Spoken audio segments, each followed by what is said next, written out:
ধর্মতলায় কিছুক্ষণ আগে যে ছবি আপনাদের দেখিয়েছিলাম আইএসএফ এর বিক্ষোভ, আর তাতেই উত্তেজনার পরিস্থিতি তৈরি হয়। সেই সময়কার ছবি আরো একবার দেখাবো। কি কারণে এই বিক্ষোভ? এসআইআর সংশোধিত ওয়াকফ আইনের প্রতিবাদ। নওশাদ সিদ্দিকীর সঙ্গে রীতিমতো বচসা, ধাক্কাধাক্কি পুলিশের। দেখাচ্ছি সেই সময়কার ছবি। বাইক করাবো না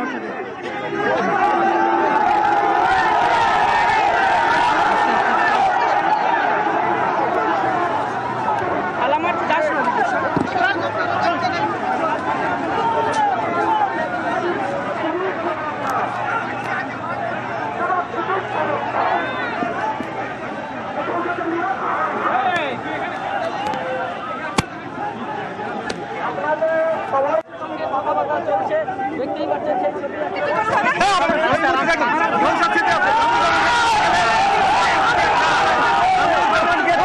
এই মুহূর্তে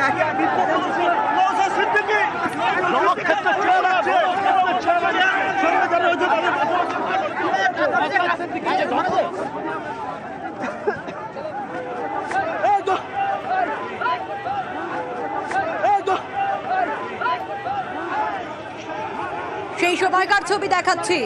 নওশাদ সিদ্দিকীর সঙ্গে পুলিশের বচসা, দফায় দফায় উত্তেজনার পরিস্থিতি তৈরি হয় এবং তারপর প্রিজন ভ্যানে তোলা হয় নওশাদ সিদ্দিকীকে। সেই সময়কার ছবি দেখাচ্ছি আপনাদের। আরো ডিটেইল জানাতে পারবে সুস্মিতা রয়েছে আমার সঙ্গে। সুস্মিতা, আইএসএফ এর বিক্ষোভে রীতিমতো উত্তেজনার পরিস্থিতি তৈরি হয় ধর্মতলায়। সুস্মিতার কাছে আসবো, তবে তার আগে আরো একবার জানাই এই মুহূর্তে যে ছবি দেখাচ্ছি তখনকার ছবি, ধর্মতলার ছবি, যখন আইএসএফ এর বিক্ষোভ চলছিল এবং তাতে উত্তেজনার পরিস্থিতি তৈরি হয়। আইএসএফ এর এই প্রতিবাদ বিক্ষোভ কি কারণ?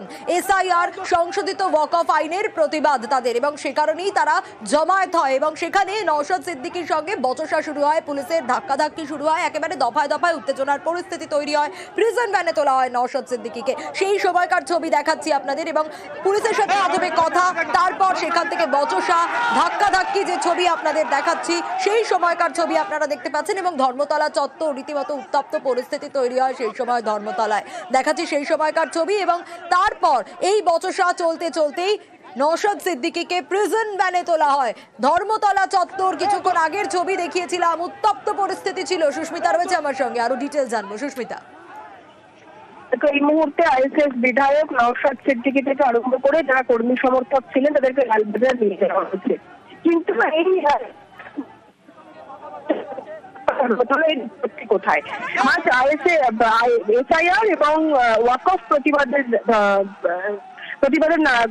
উদ্দেশ্যে ধর্মতলায় আইএসএফ কর্মী সমর্থকরা তারা জমায়েত করেন এবং তাদের উদ্দেশ্য ছিল ধর্মতলা রোডিনা ক্রসিং এ তারা আগামী এক সপ্তাহের অবস্থান বিক্ষোভ করবেন। কিন্তু কলকাতা পুলিশের তরফ থেকে কোন রকম অনুমতি চাওয়া হয়নি, এমনটাই পুলিশের তরফ থেকে জানানো হয়েছে। অনুমতি ছাড়াই তারা বিক্ষোভ প্রদর্শন করছিলেন বলেই পুলিশি বাধার মুখে পড়তে হয় তাদেরকে, এমনটাই পুলিশের বক্তব্য। এবং সেই পুলিশি বাধার মুখে ধর্ণা মঞ্চ তৈরি করার চেষ্টা হতেই আইএসএফ কর্মী সমর্থকদের সঙ্গে পুলিশের খণ্ডযুদ্ধ বাজে। কর্মী সমর্থকদের ধরপাকড় করে চ্যাংদোলা করে কার্যত তোলা হয় প্রিজন ভ্যানে এবং পরবর্তী সময়ে পুলিশের সঙ্গে খণ্ডযুদ্ধের বশবর্তী হয়ে আইএসএফ নেতা বিধায়ক নওশাদ সিদ্দিকী, তারও শারীরিক বেশ কিছু চোট লাগে। নওশাদ সিদ্দিকী তিনি অভিযোগ করছেন পুলিশের মধ্যে বিষয় থেকে সিভিল ড্রেস পরে বেশ কয়েকজন তার বুকে পিঠে আঘাত করেছে, তার জামা ছিঁড়ে দিয়েছে। নওশাদ সিদ্দিকীর অভিযোগ যে পুলিশের তরফ থেকে তাকে মারধর করা হচ্ছে, কিন্তু পুলিশের তরফ থেকে স্পষ্ট করে জানিয়ে দিয়েছেন ডিসি সেন্ট্রাল ইন্ডিয়া মুখোপাধ্যায় যে পুলিশের তরফ থেকে কোন রকম ভাবে তাকে কোনো শারীরিক আঘাত হানা হয়নি তার উপর, এবং যদি এ বিষয়ে কোন রকম অভিযোগ তার থেকে থাকে সে বিষয়ে তদন্ত হবে।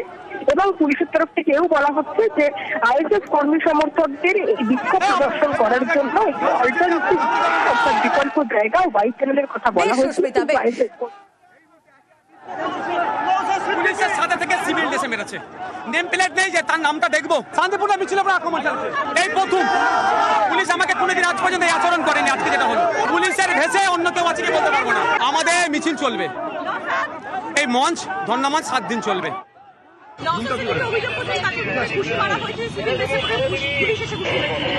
আপনারা বললেন আমরা নিশ্চয়ই খতিয়ে দেখবো। আমাদের তো এখানে অনেকে আছে, সিসিটিভি ক্যামেরা আছে, আপনাদের ফুটেজ আমরা পেয়ে যাবো, আমাদের বডি ক্যামেরা আছে, আমরা নিশ্চয়ই খতিয়ে দেখবো। এরকম কোনো পারমিশন তোরা নিয়েছিল এই কর্মসূচি পালন করার জন্য? না, জানিয়েছিল, ওনাদের বিকল্প দিন এবং সময় দেওয়া হয়েছিল যেটা ওরা মানতে চাইবে।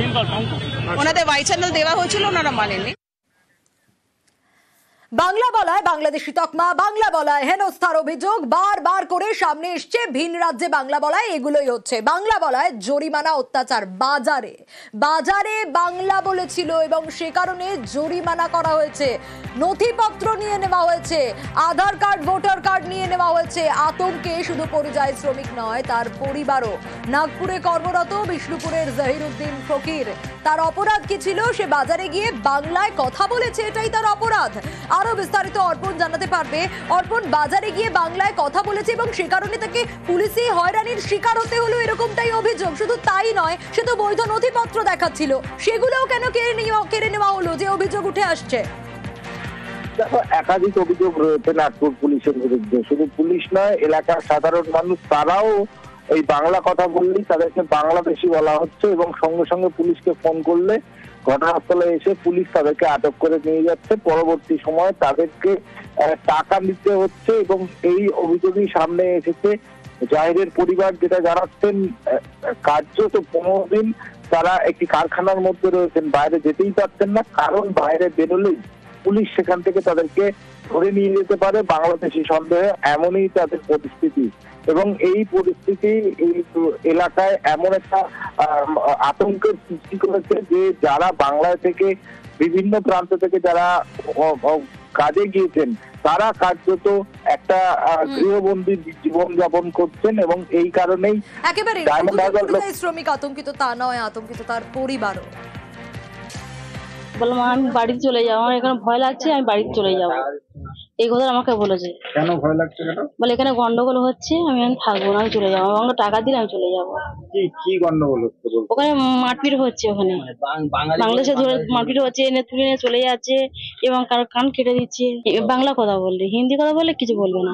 কোথায় আছে তাহলে? এখন ওই যে কারখানায় আছে না। কি চাইছেন আপনি? আমি বলছি উনি বাড়ি পাঠিয়ে দাও। আমরা গরিব লোক, সেই জন্য বাইরে গিয়েছে কারখানায়। যদি বাংলাদেশি বলে নিয়ে চলে যায়, আমি তো আমার ছেলেকে হারিয়ে ফেলতে পারি। তো এখন তো বাংলাদেশি বলে বহুত মারছে। পাশে কারখানাতে কিছু ছেলে মানে ধরে তুলে নিয়ে গেছে, প্লাস তাদের মারধরও করেছে, নাকি 50,000 টাকা করে ফাইন করেছে। এটা ওরা আমাকে বলেছে। এইটা অমিত শাহ এখানে মিটিং করে যাচ্ছে, নরেন্দ্র মোদী এখানে মিটিং করে যাচ্ছে, তাহলে আমরা বাংলা কথা বলি বলে আমাদের কি বাংলাদেশি করে দেবে সব? এটা কিরাম সরকারের নিয়ে গেলে আমরা বুঝতে পারছি না। তাহলে চাইছি আমার ছেলে যাতে বাড়িতে ফিরে আসে, আমি এইটাই আবেদন করছি। ওদের আধার কার্ড গুলো ওদের সেট সব নিয়ে নিয়েছে। ওখানে ওই রকম বাংলা ভাষীর ওপরে একটু ঝামেলা হচ্ছে, ধরছে, থানায় তুলে নিয়ে যাচ্ছে। তো আমি ওর সঙ্গে ফোন করলাম, তো আমাকে ডিটেলসটা বললো যে কাকা আমাদের একটু ভয় ভয় করছে এবং আমরা মানে রুমের ভিতরে আছি, খাওয়া দাওয়া রুমের ভিতরে করছি, আমরা বাইরে বার হতে পারছি না। যদি পাচ্ছে না, যদি পুলিশ ধরে নিয়ে যায়, সরকারের কাছে আবেদন করছি যাতে সরকার আমার ভাইপো এবং আমাদের ছেলেগুলো বাড়িতে ঠিকভাবে পৌঁছে দেয়, তাহলে খুব উপকৃত হব। বাংলার বাইরে নির্যাতিত বাংলার পরিযায়ীরা, বিজেপি শাসিত রাজ্যে বাংলার অপমান। প্রতিবাদে রাজধানীতে আন্দোলন জারি তৃণমূলের। আজও সংসদ চত্বরে বিক্ষোভে সাংসদরা।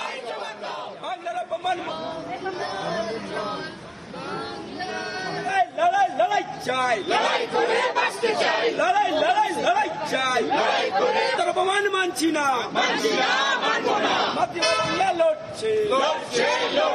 বাংলা অপমানের বিরুদ্ধে অভিষেক বন্দ্যোপাধ্যায়ের নেতৃত্বে সারা বাংলা লড়ছে। বিবেকানন্দ অপমান